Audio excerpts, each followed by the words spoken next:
আবারও চলে এলাম নতুন খবর নিয়ে আপনাদের সামনে।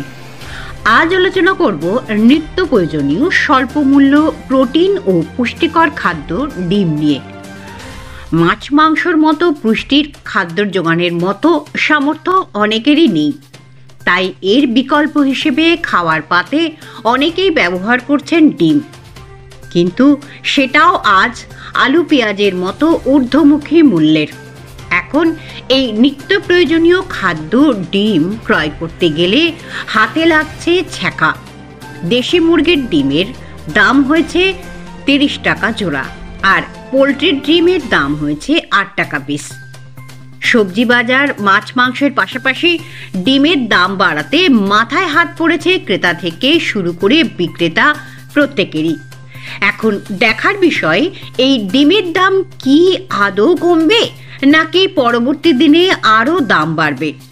কারণ দরিদ্র মানুষের পুষ্টি এবং প্রোটিন খাওয়ার হিসেবে আমরা ডিমকেই আগের সারিতে রাখি। ব্যুরো রিপোর্ট, আমার বাংলা নিউজ।